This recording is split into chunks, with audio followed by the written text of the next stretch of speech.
Babylon's final destination. And I was going into, the apostles and Yahweh Shai and the prophets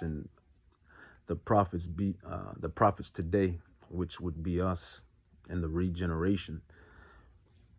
We are kind of like anti-heroes, but we're really heroes, but anti-heroes. Going into the dynamic of the antagonists, protagonists, and side characters, and plots, and climaxes, and stories, and movies, and whatnot. That whole analogy is what the Bible consists of. You have the Israelites as the protagonists, and then you have the Edomites as the antagonists. The lion, which is a beautiful, proud, prideful animal, represents the Israelites. And then you have the eagle, which is also a beautiful, proud, prideful animal. And they both going at it, or they both go at it, rather, via through the nations. And they're in this this tug of war for rulership of the kingdom. And that's what this thing consists of. But the thing is it's already written that the Israelites, that Judah, Israel, that the 12 tribes will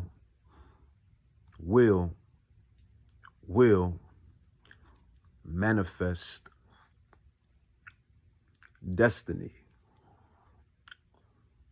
And what is that destiny? That is rulership, righteous rulership through the King Yahweh Shai HaMashiach, and the power of Yahweh Shai and Yahweh and the angels. Can't stop prophecy. I always say that within this ministry and within these lessons. No mortal can stop biblical prophecy. Joel 3:2 on down, it says, I will also gather all the nations and will bring them down into the valley of Yahweh Shaphat. And that's the World War III, hence the title, America, or you should know Babylon is America, but Babylon's final destination. It says, I will bring them down into the valley of Yahweh Shaphat, Jehoshaphat, and will plead with them for my people. Who is Yahweh's people? Who is Yahweh Shai's people? It is the 12 tribes of Israel, you so-called blacks, Hispanics, Native Indians, whose fathers, Afro-Hispanics, Taino Hispanics, indigenous, some of you indigenous Hispanics, your fathers, on your father's end, that goes back to the 12 sons, the 12 royal regal sons of Israel. You are the Israelites.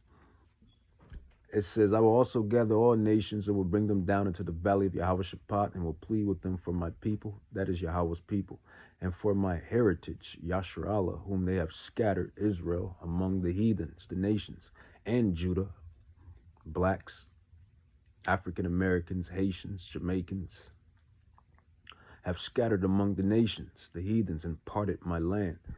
Right now you have imposters in the Holy Land today. And everybody knows that. Everybody knows that. It's 2025. The truth is out. Prophecies are speaking.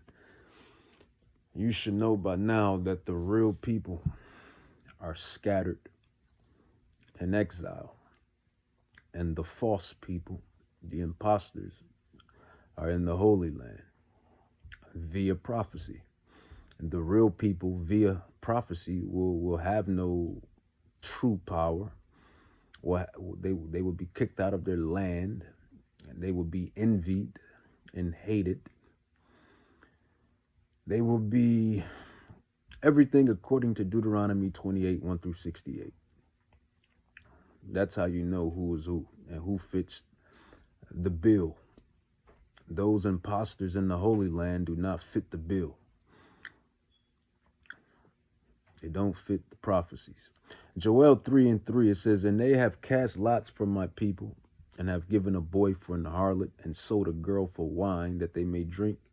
Yeah, and what have you to do with me, or Tyre and Zidon and all the coast of Palestine? These are the Hamitic nations, Tyre, Zidon, Palestine. These are the ancient Hamitic nations, and they were black, midnight black, midnight so-called black. It says, will you render me a recompense? And if you recompense me swiftly and speedily, will I return your recompense upon your own head? Because you have taken my silver,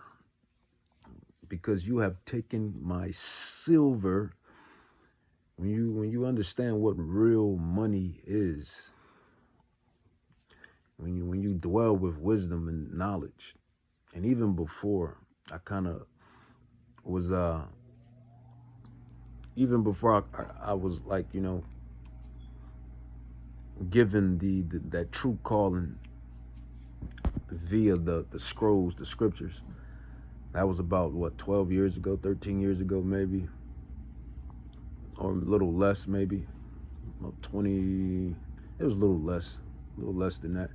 But even then, before coming into the knowledge, being awoken via prophecy, that according to Baruch, that the Israelites will awake in the land of their captivity. It's prophecy. All of this is prophecy.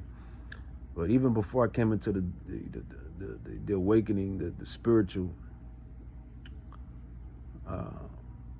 newness, I knew what real money is, or knew what real money was, rather. Real money is silver and gold. Gold, silver is real money. It's God's money. Remember that. Real money is silver and gold and silver, and slaves, and land. That is what real money is. Joel 3, because you have taken my silver and my gold, and have carried into your temples my goodly pleasant things. The children also of Judah and the children of Jerusalem have you sold into the Grecians. The Grecians are the Greeks, which is the so-called Edomites, Esau, Edom, Idumeans, Greeks, Grecians, that you might remove them far from their border, which is Jerusalem, Israel.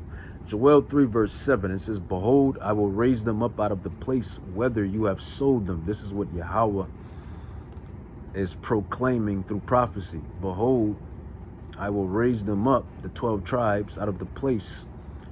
According to James 1:1, we have been scattered through the four corners. Behold, I will raise them up out of the place whither you have sold them, and will return your recompense upon your own head. So Yahweh is going to flip the script on these nations. Yahweh is going to flip the script on these nations, chiefly on the house of Edom. Because Edom, like I said earlier within the lesson, happens to be the arch nemesis. And then if you had to dwell with Edom's POV. I can't believe I'm saying this, but I'm just a realist. I'm just a realist. I'm just a truther. I'm a truther. I'm a realist. The prophet, just the chosen. But if you had to dwell on the POV of Edom's side, which is the point of view, the Israelites would be their arch nemesis. So both parties feel like we're each other's arch nemesis. Both parties feel like we're each other's arch nemesis. Jacob, Esau and Jacob, the lion and the eagle.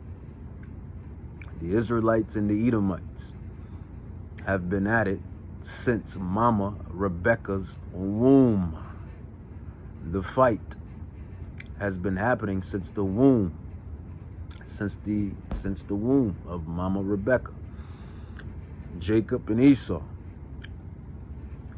But Jacob, the Israelites, have been destined to rule. It's prophecy. Every nation had their time and turn to rule. But Jacob's, the Israelites, is going to be for eternity. But see, Esau, he doesn't want that to happen. He wants to fight prophecy. He wants to fight Yahweh's word.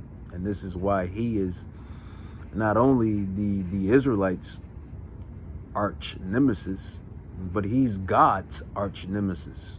How about that? Yahweh.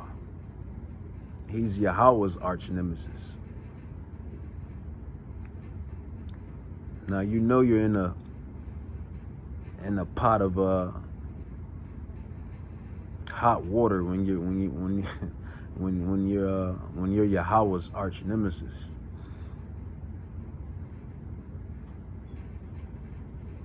That's a op that you don't want. Give me any op as an opposition. Give me any op, but the op of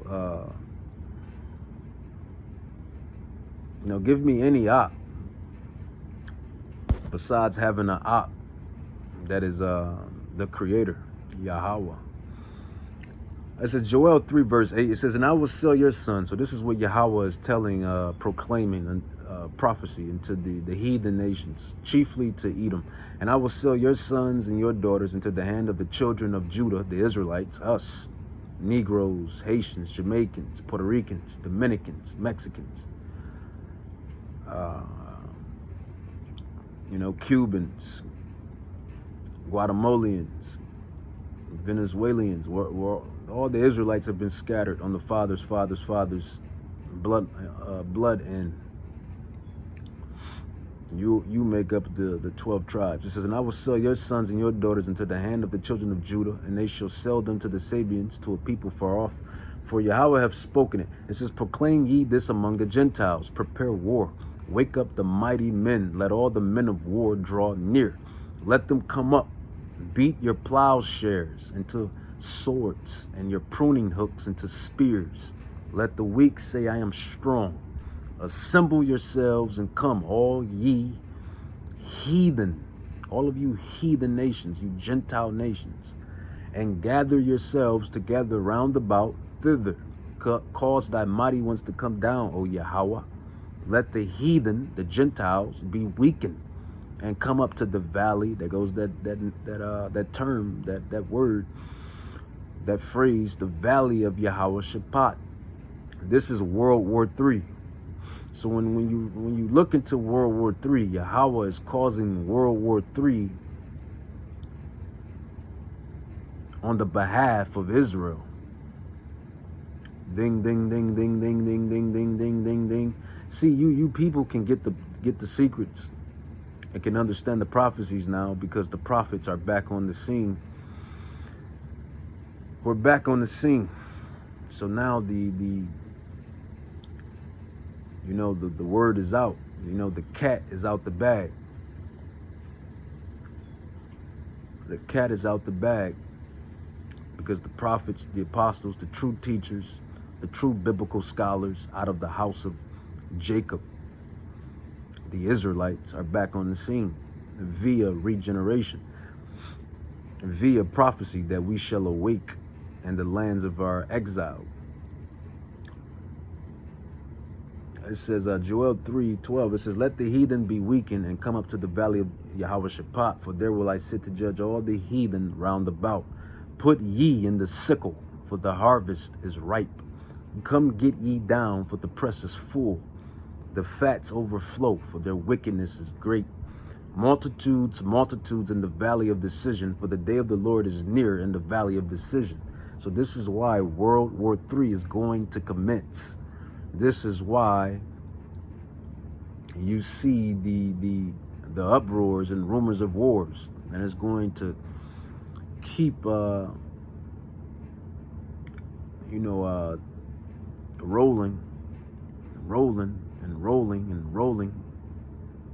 until it finally climaxes. for the lack of better terms.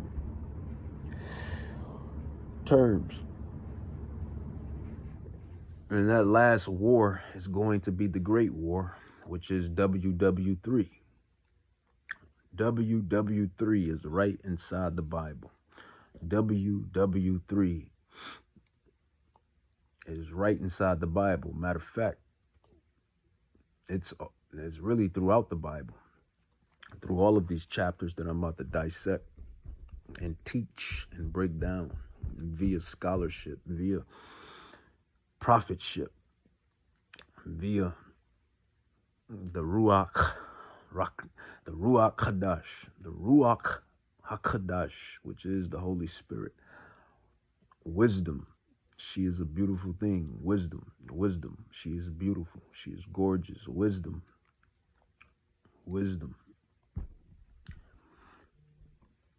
The Bible speaks of wisdom as a woman.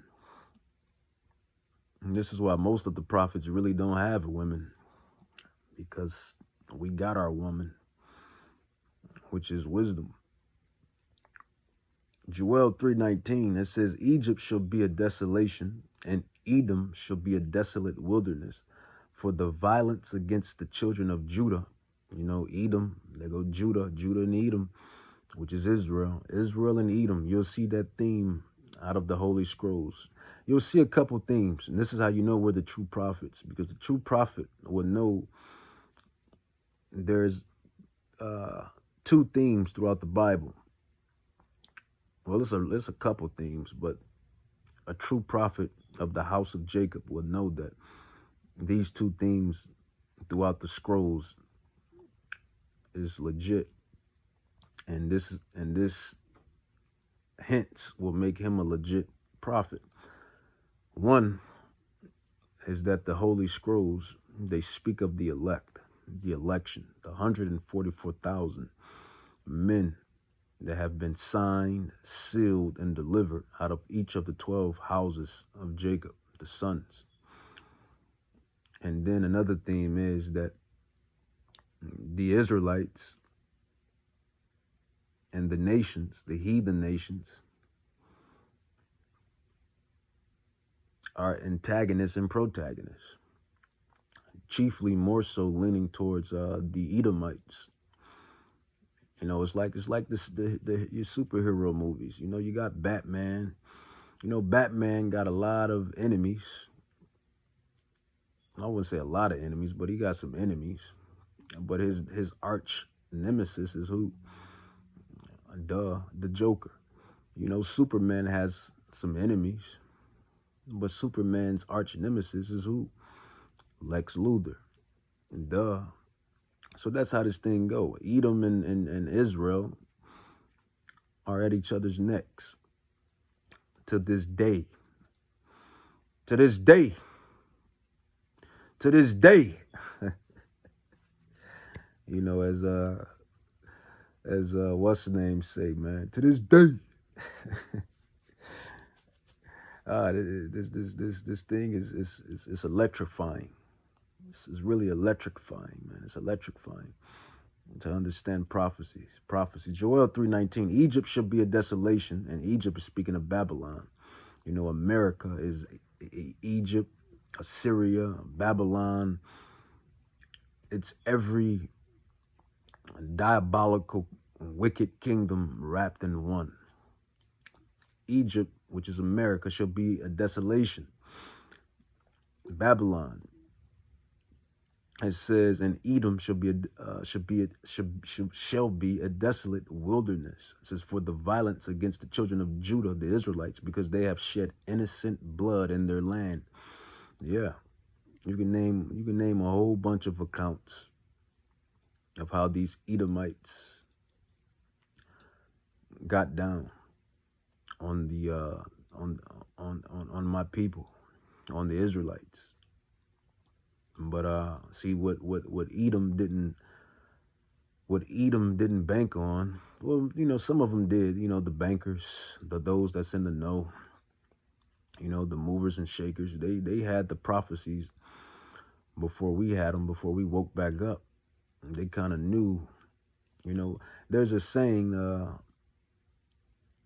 You can't tell a lie unless you know the truth. You can't tell a lie unless you know the truth. So these devils, which means deceiver, these devils knew that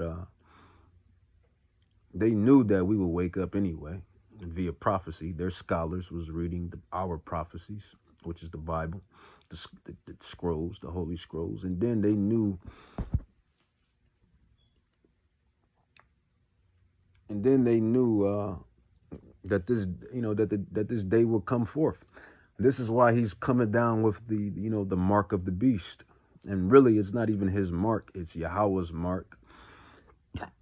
And Edom is trying to use that as a method of position. A method of position. A method of positioning. Position. It's a power. It's a power. It's a power grab to push position. Aha. However you say it. I know I'll be kind of butchering it, but you got to put that dialect on it. What's the name? Put the dialect on it real good. But it's aha.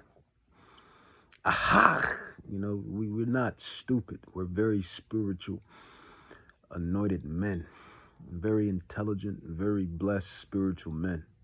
So it's a push for power. It's a power grab. It's a push for power. It's a power grab, the mark of the beast. Because these devils knew the day will come that Yashrallah and Yahweh will manifest prophecy. But back to the main topic, part 3.